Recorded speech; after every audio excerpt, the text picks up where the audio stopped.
So I'm going to have a go at doing one of these Airfix starter sets.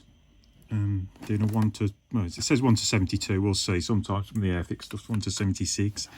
I generally do 1 to 35 on YouTube, but we'll give this a go.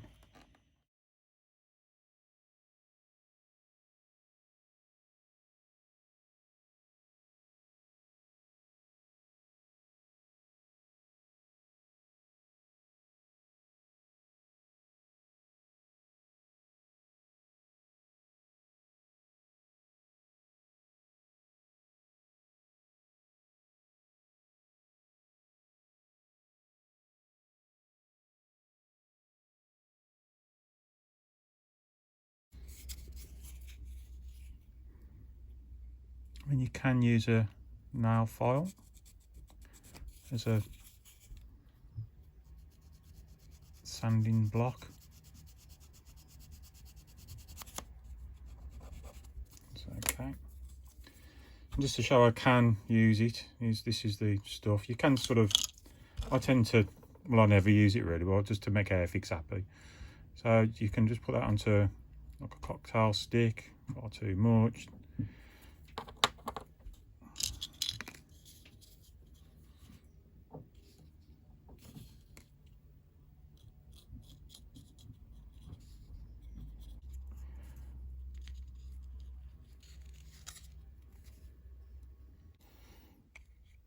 So I just test fitting it, making sure it sits on sort of okay, and that looks like a really nice fit. Again, the instructions tell you in blue where you need to apply the glue, so that's what we'll do.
So it's dried overnight from having it sort of wash to get all the sort of bits of dust off,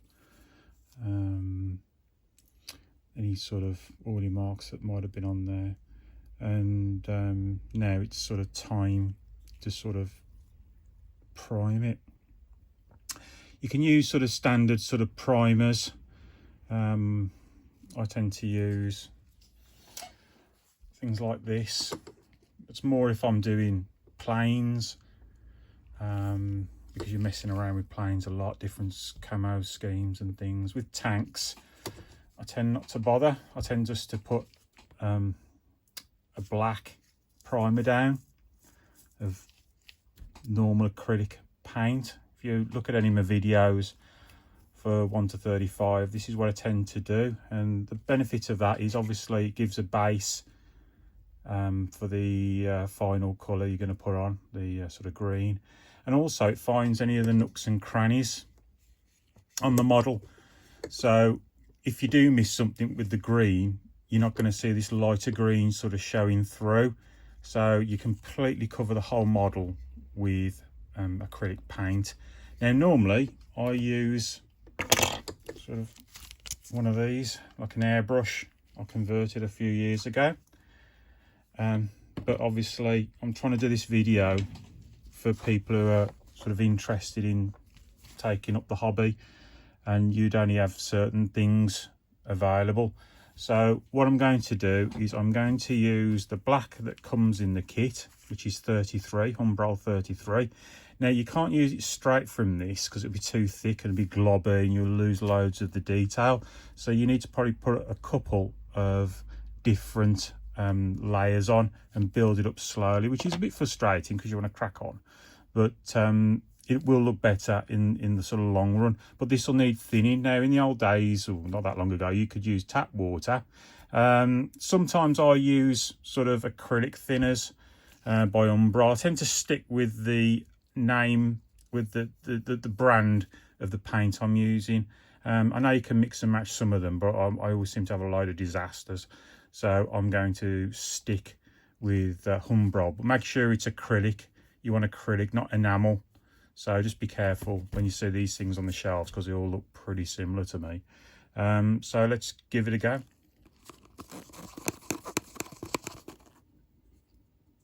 Just nice quick brush strokes. It's going to look terrible, but don't worry, it's your first coat. So try not to go over where you've already gone if you can help it. It is hard.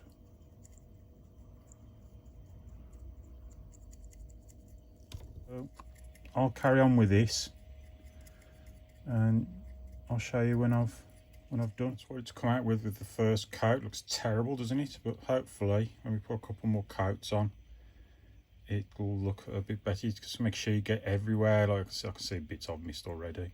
So we'll leave that for now to let that dry, and I'll have a go at doing the turret. The same way I've sort of made a holder, a bit of blue tack and just a skewer.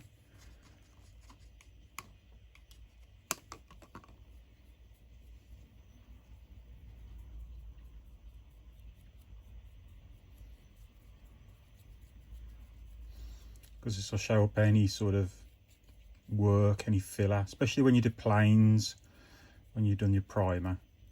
You can see where you've got to go back and have another go. So I'm going to carry on with this and I'll show you at the end.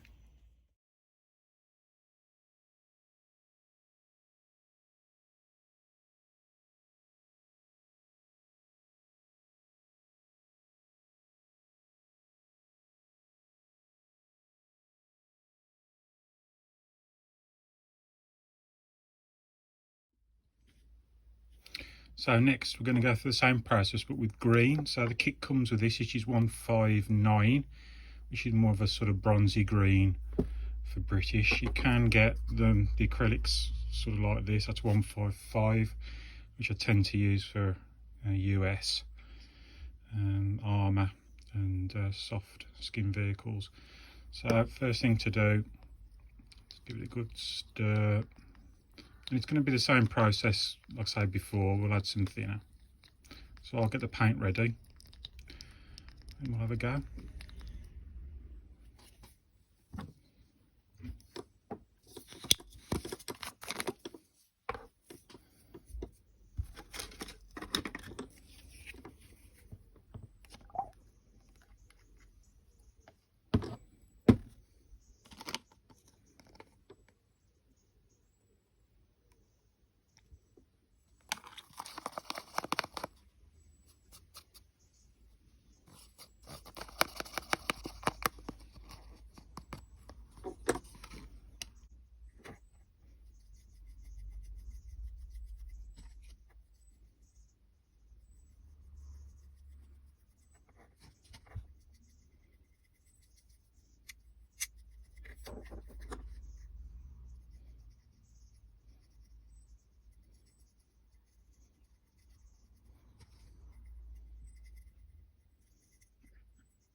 Now we're going to give it a coat of gloss varnish. I'm just going to carry on using Umbral products,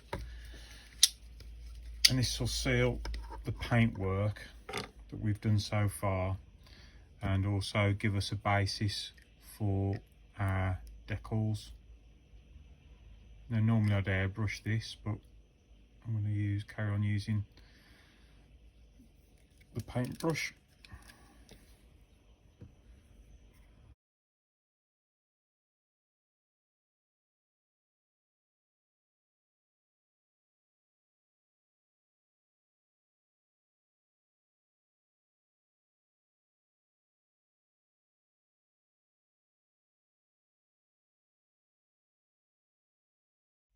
So once the gloss has dried, it's time to do some decals. So with this pack, the decals are shown on the back, sometimes they're on the instructions. You can see they're numbered, and the numbers correspond to these. Like you've got one there, which is that one, which is that one there. So let's have a go at trying to put them on. So what we'll do first is we'll put the white star on the back of the Sherman. So you need to cut them out so you can easily sort of hold them with tweezers. You don't have to go right the way around them. So you get that, and then what we need to do is we need to put it into water for a little bit until it starts to sort of move about. So while we're just waiting for the decal, there's a couple of things you can use. Umbral do this decal fix. It's quite strong stuff. You know, I tend to find that it can take away some of the varnish and paint work.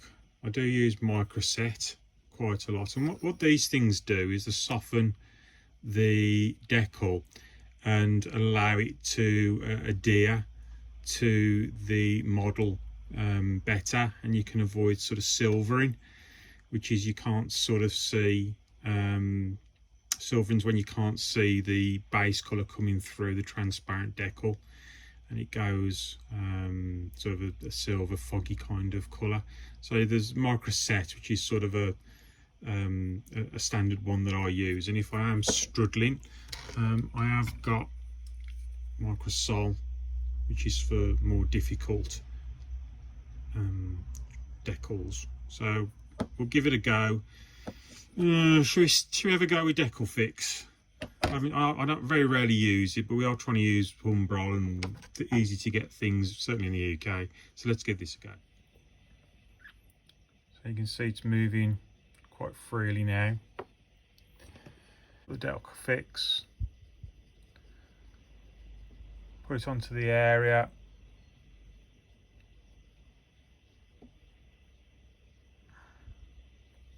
Needs to be pointing sort of downwards. I'm just going to take a little bit of the moisture off.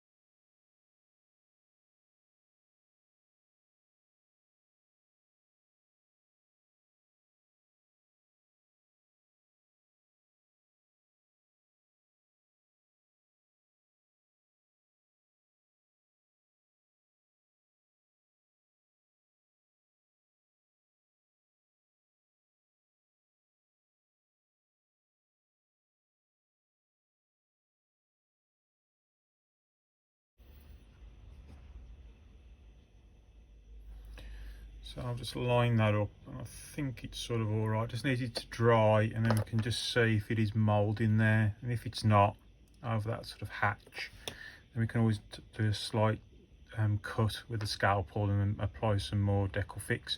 So what I'll do is I'll have a go at doing the other ones, and then we'll let it dry, and we'll see what it looks like at the end, and then we'll do the next bit. I'm not sure the camera can pick it up, but the decals with the triangle insignia and tank ID and the white star, you can just about see that the whole decal is all in one. And I'm not sure if I put that on whether the transparent bit there is going to look any good. So what I'm going to do is I'm going to actually cut. I don't often do this, but I'm going to cut and split this up a little bit and do this decal in two parts. So I've cut it out, and what I'm going to do with a not very sharp scalpel is I'm going to cut into two parts. So I think what I'll do is I'll have the triangle single, and then I'll have the number and the star as one.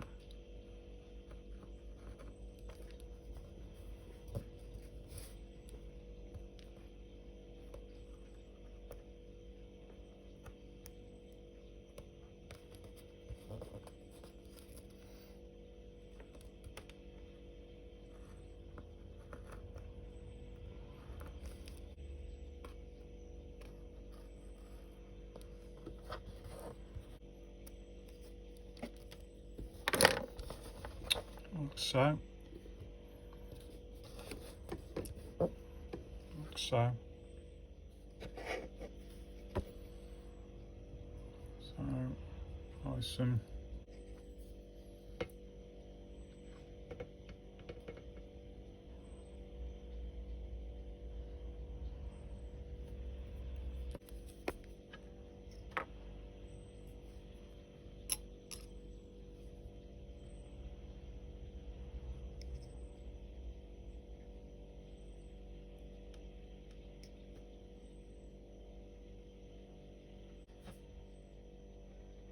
so you can see a little bit of the paint coming off. Maybe I haven't let it dry enough, the protecting varnish.